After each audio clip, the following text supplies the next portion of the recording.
Welcome to Dev202. We're going to be learning about JavaScript Scope today. Antoine.Digital here once again. Excited to be here. Hope you guys had a great weekend. Hope your April was going good, productive. Getting ready for this summer that's about to hit us. It gets hot in Florida, so it's already super hot here. You're welcome. You're welcome. Okay, cool. So today we're going to talk about scope.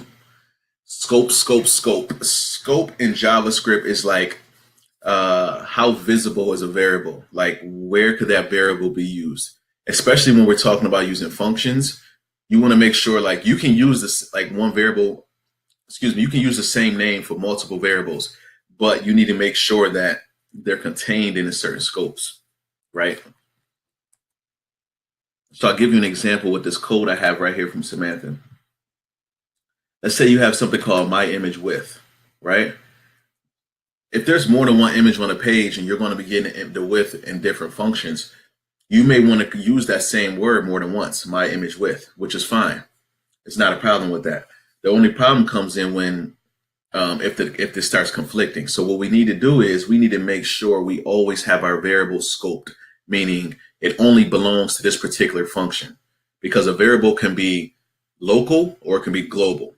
So local means it only belongs to this function. So right here, my image width, I only can use it inside of here.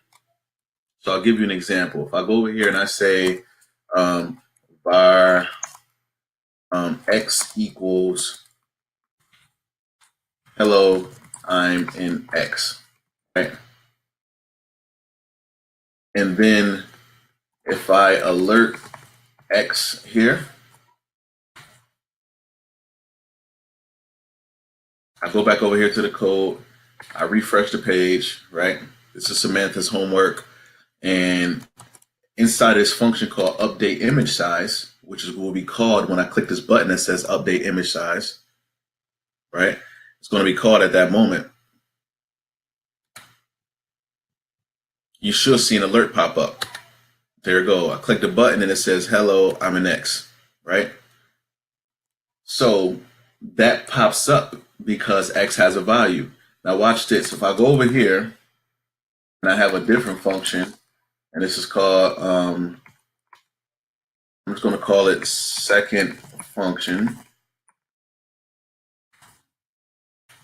And if I try to alert X here, I'm going to make a different button. This button is going to say, this is calling a different function called what? Second function. I think I spelled it wrong down here.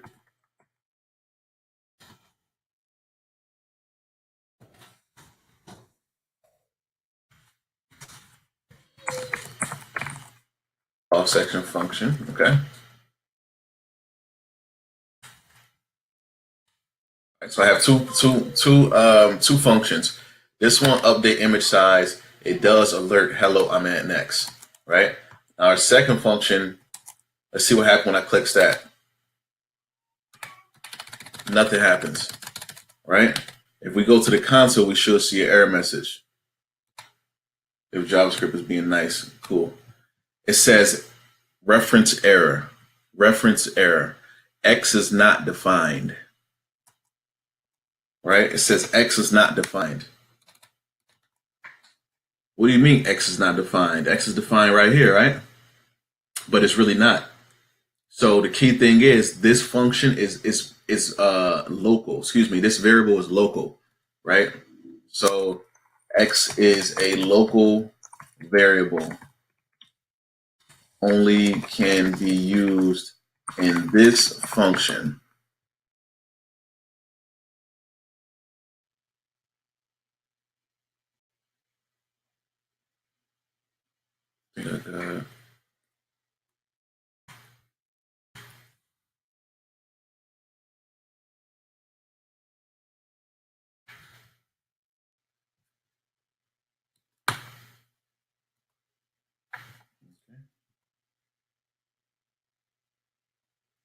Okay, X is a local function. It only can be used in this function. So down here, when I try to call it, it's being a reference error because it cannot be found. Okay, so this is more so just like a an etiquette class right here. I want you guys to keep this stuff in mind, because if not, it can really bite you in the butt later on. You may have like naming conflicts, or something may not be working, and you like, why the heck it's not working? Or you may want to use a variable. You may want to know how. Hey, how do I create a variable once and make it global? Make it so that it can be used anywhere. So if I want an X to be accessed here in this function, the only thing I would have to do is do this. Instead of saying var y, what I would do is I'll do this. I'll say var, excuse me, I'm gonna keep X there as like local. I'm gonna say var y. This is a different variable, and I'm gonna say hello, I'm in Y. Okay.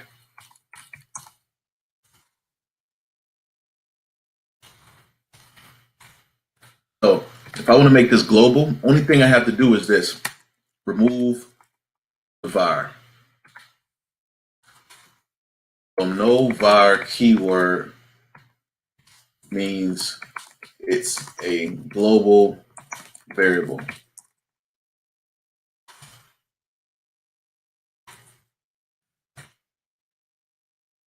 Okay. So now if I go over here in my second function and I call y, it should work. Call second function. Oops.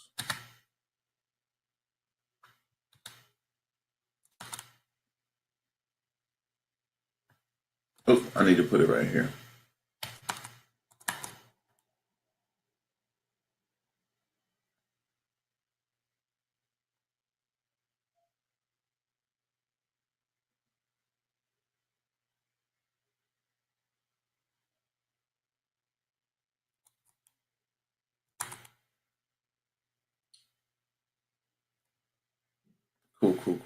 Cool.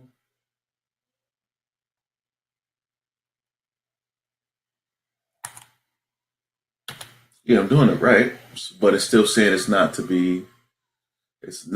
defined.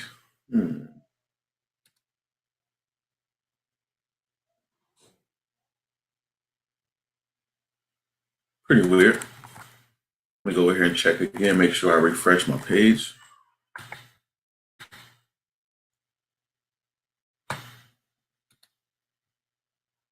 Oh, there it goes. Hello, I'm in Y. I know what I did wrong. So what I did wrong was Y is defined inside of this function called update image size, right? So if you want Y to be initialized, first we had to call this function, because it's only initialized inside of this function. So we call that function first, and I do that by calling update image size. Once I call that, Y is now a variable. It now exists. It's now like this global variable. So now Y is somewhere. And then when I call second function, now hello, I'm a Y pops up. Okay. So that's how we do that there. Uh-oh, Novi man.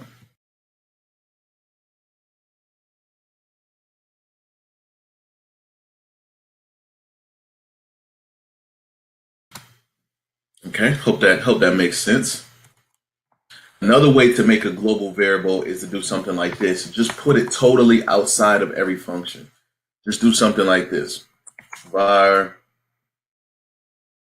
z. I'm gonna just call this z variable. Is equal to I'm in z. I'm a z. Okay. So now if I wanted to down here,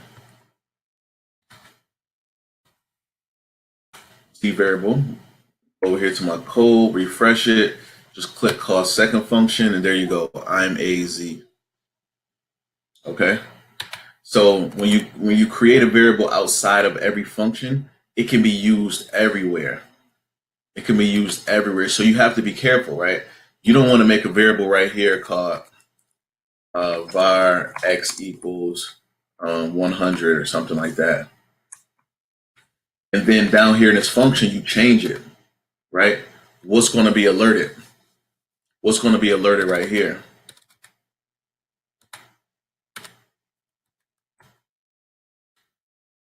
What's going to be alerted? Let's check.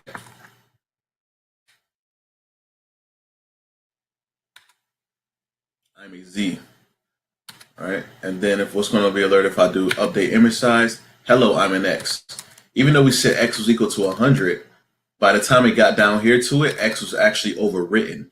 It was overwritten, and now X is equal to hello, I'm an X. So this is very important because let's say you're talking about prices, right? So let's say in one part of your code, you say the shirt price is equal to $100, right? And then down here, you actually say, you know what, shirt price. You forget that you set the price already up there, and over here you say shirt price is $50.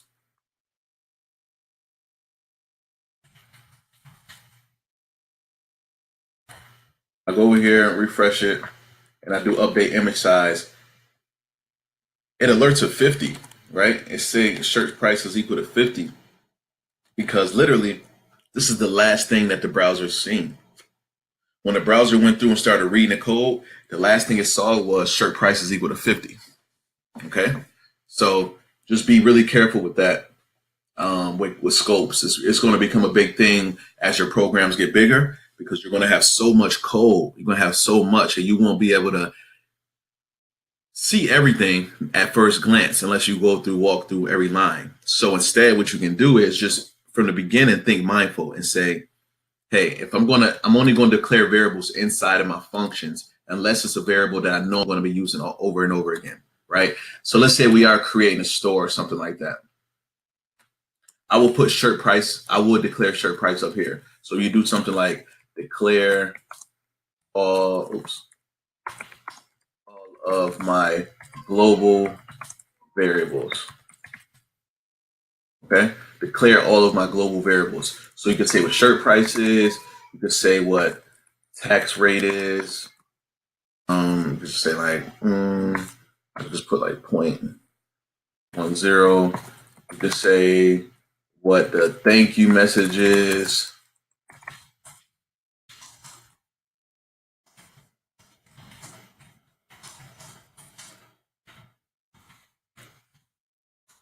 Right. So this will be some stuff that you want to put and make local. But then let's say you have a function called calculate the total. This may receive a variable for like, or let's see, we can have like more local stuff might be like our number of shirts. So how many shirts are they ordering, right? And you can declare what that is. I'm not going to put anything right here, but this may be something like get, let's see, document get element by ID. You say within let's see, quantity, shirt quantity. Okay, that value. Right, so this is more of a local variable because this would change based on what the user just put in. Right, this is a global variable because this is like your variables that won't change. This is stuff that you know. I know what my price of my shirts is. I know what my tax rate is. I know what my thank you message is. And the cool thing is, now if you want to come down here and say our total equals number of shirts times shirt price times just for example tax rate, right? Cool. Right, then you can just return what the total is. Just for an example purposes, not because this is correct math. And then you can do the same thing for another function. Let's say you want to say function calculate sneaker total. That was just for shirts. Now we can do something very similar, but guess what? We never have to get the tax rate again. We can use the tax rate again. We can do something like number of sneakers times sneaker price times tax rate.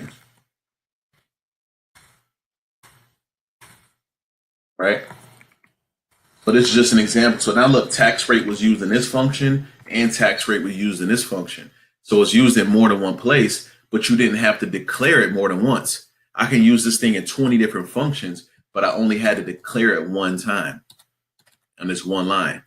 Okay, so that's the beauty of like using these global variables and then knowing when to use a local variable that's going to be just reusable.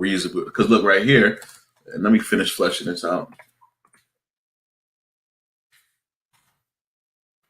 So this is number of sneakers.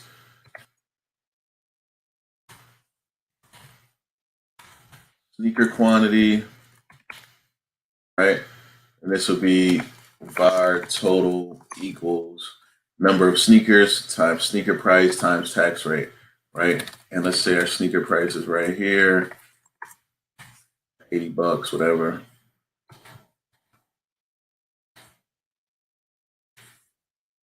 And then you return total. Now check this out. Total is, in this instant, total is equal to number of shirts times the shirt price times the tax rate. Down here, total is equal to the number of sneakers times the sneaker price times the tax rate.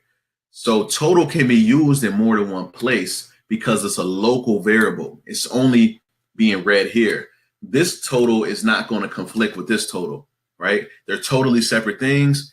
It's okay if you use the same variable in more than one place because this one is only going to exist for 3 lines of code and then it's going to get thrown away by the browser because it's a local variable, right? It's a local variable. Now, these variables up here are global. You can use them over and over and over again. Okay, let's read through more of just from like what they have to say about it. So in JavaScript, there are 2 types of scope. You have local scope and you have global scope. JavaScript has a function scope. Each function creates a new scope. Scope determines the accessibility or visibility of these variables. Variables defined inside a function are not accessible from outside the function. Okay? Variables defined inside a function are not accessible outside a function. So number of shirts is not accessible anywhere outside of these 2 squiggly braces. Total is not accessible anywhere outside of these braces. If you see total again, I mean, it's a whole totally different variable with a different value, okay? Local JavaScript variables declared within a JavaScript function become local to that function. They have function scope. They can only be accessed from, they keep saying the same thing. Code here cannot use car name.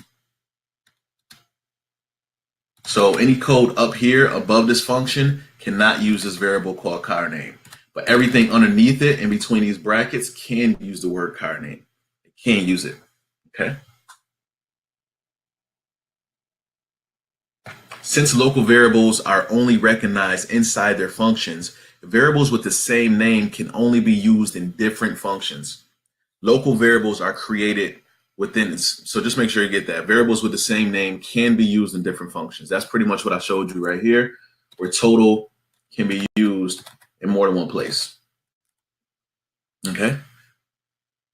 Local variables are created when a function starts and deleted when the function is completed. Okay. Don't put that right here. Local variables are created when a function starts and deleted when the function is completed.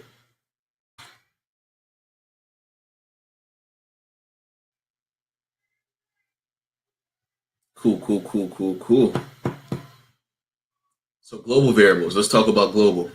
A variable declared outside of a function becomes global. A global variable has global scope. All scripts and functions on a web page can access it. A global variable like shirt price or shirt, or excuse me, I was supposed to make this, I guess, sneaker price, I'm sorry. They have global scope, so any function can use it. Or the whole thing, anything can use it. Any one of these functions, it can even be used way down here and all your extra code. Anywhere you want, you can use that.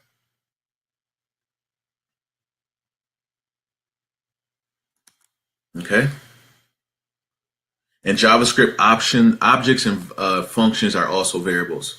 Scope determines the accessibility of variables, objects, and functions from different parts of the code. What that pretty much means is if you create an object inside of here, let's say you do something like var today's date equals new date, right? This is local. It's an object right here. It's going to be a date object, but you cannot use that same variable down here and say like alert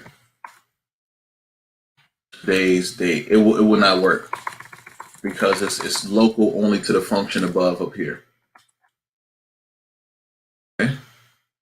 Automatically global. If you assign a value to a variable that has not been declared, it will automatically become a global variable. Pretty much like this right here, what I talked about earlier. If you do not put the word var before it and like really declare it, then it becomes global. So now this can be used anywhere. It can be used up here or in any other function. There's something called strict mode. I wish I used this more because I don't know. I just think it's more structured, but I don't use it that much. I really don't because I'm. You don't have to use it. I'm really mindful with how I use my variables. But this can be a way to kind of like help you out in the long run if your code does get long and it prevents you from making certain errors. So let's talk about that. Strict mode. All modern browsers support running JavaScript in script mode. You will learn more about how to use script mode later chapter. Yeah, I want to go more into this later on. But the way it works is pretty much you add a string that says use strict. And that just means that it will not be, it doesn't make everything global. Okay?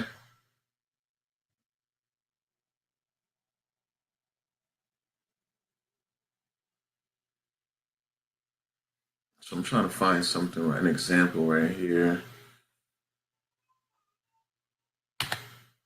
I'll just go right to what I wanted to do.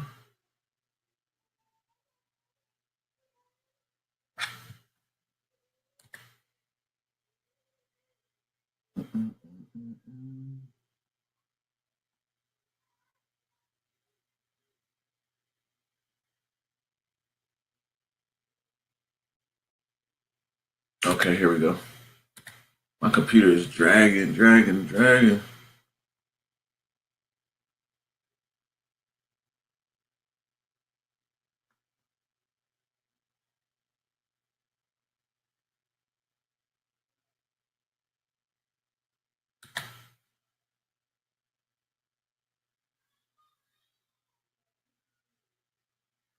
Ooh, okay.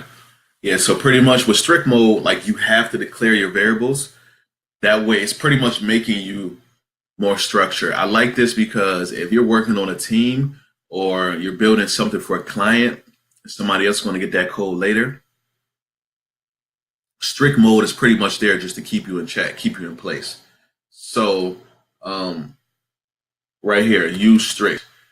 This will cause an error because X is not defined. You have to add the var X at the beginning.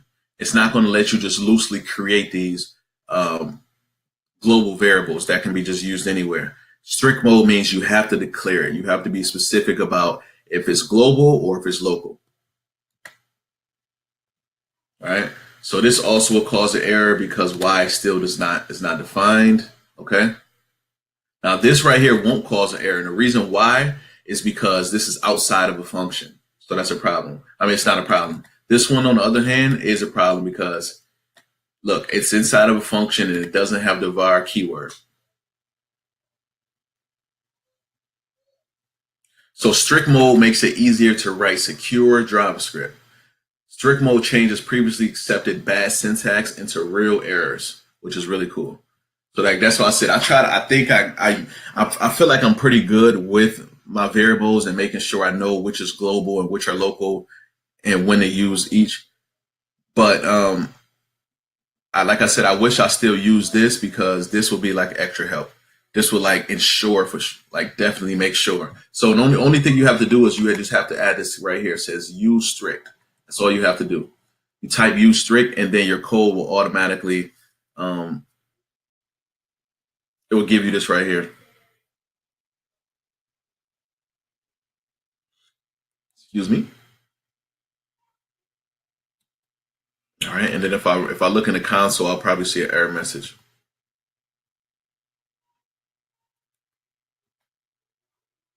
X is not defined. Okay. So yeah, strict mode is cool, it's useful. Only thing you have to do is you just have to add this string right here that says use strict. And if you ever do something where you don't declare variable the right way, it will give you that error message. Okay, so it's just a way to help you out.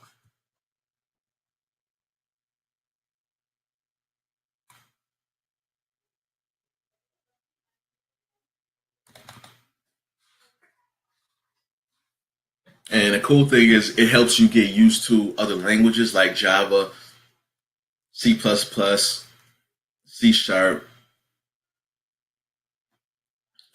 C, different languages where you have to give a type to every variable. You have to say if that variable is a number, is it a string, is it an object, is it a Boolean, like is it true or false? You have to say what the type is. JavaScript, you can just put var, or you can just leave it blank and let the browser figure it out. And sometimes that can hurt you because if you keep depending on the browser, you just never know. Someone may pass a string or a number. You just never know what may happen. Okay.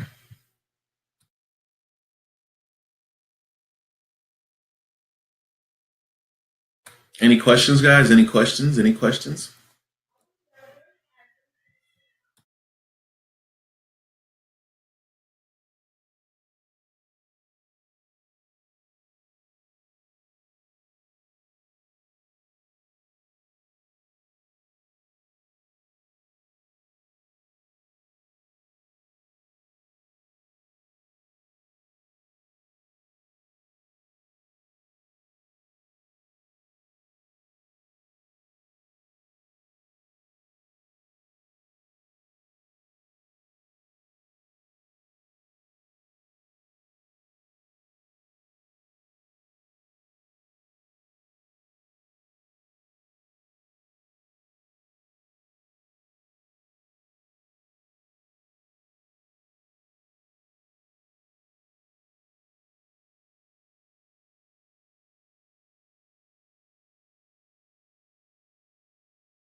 Okay, cool. Now to the homework get started, right? I get it. All right, so what I'm gonna do is I'm gonna end this video. I'm gonna try to get it uploaded by tonight. But even before then, I'm gonna get the homework posted. So I'm gonna post the homework within like the next 20, 30 minutes, and I'll post it on Slack so you guys know. And that way you can get started on the homework. The video, of course, it just takes so long to download and upload and all of that good stuff. So I'll work on that, but for sure, I'll get the homework to you ASAP so that way you can start working on this and get used to working with Scope. Okay. Now, I hope you guys were taking notes during this lesson. If you were taking notes, if you weren't taking notes, first of all, it's okay. But I encourage you to always take notes during these lessons as much as possible. Just get used to writing down what you hear, and then um, after the lesson, go in and start and like flesh out your notes. Make sure you understand everything you wrote. If not, research it more, expound on it, ask me questions, dive deeper into it. I want to make sure you guys are really, really doing good at taking notes. Okay. So once again, Antoine.Digital. Hope you guys enjoyed this lesson. I'll get that homework uploaded for you, and I hope you guys enjoy. And we'll see each other next week for next lesson. And I'll be on Slack to answer any questions and provide any other challenging homework you may want. If you want other exercises, just let me know. I'll figure out something for you guys. Cool. Thank you. Samantha said, "Hey, before I forget, how's your brother-in-law?" He's better. He's better. He definitely pulled through, which is great. he's being hard-headed. He has to get some surgery, and he doesn't want to get the surgery. So crazy kid, but he made it. That's what matters. Like he pulled through. We didn't have to deal with that craziness. Like, oof. We didn't have to deal, what it could have been, like the worst outcome. So thank God he's okay. Trying to get him to actually move down here to Florida, but he's he's being difficult. So we'll keep working on it. We'll see. But thank you for asking. I appreciate you for real. All right, cool. So yeah, let me work on this homework. I'm gonna get this uploaded into our to the course section, and then we can go from there. I'm also gonna update so we have another class ready for next week, so you guys can register for next week's class. And yeah, we're gonna keep this thing moving ahead. All right, but this is a very important lesson to me. Scope is important because if you get loose with variables, as we write a lot of code, you get a lot of errors, and you're like, what the heck is going on? So just make sure you're declaring your variables right, and you won't have as many errors. Okay. So this. But I hope you guys have a great day, and thank you so much, Samantha. Thank you everybody for joining, and I'll see you guys soon. Peace.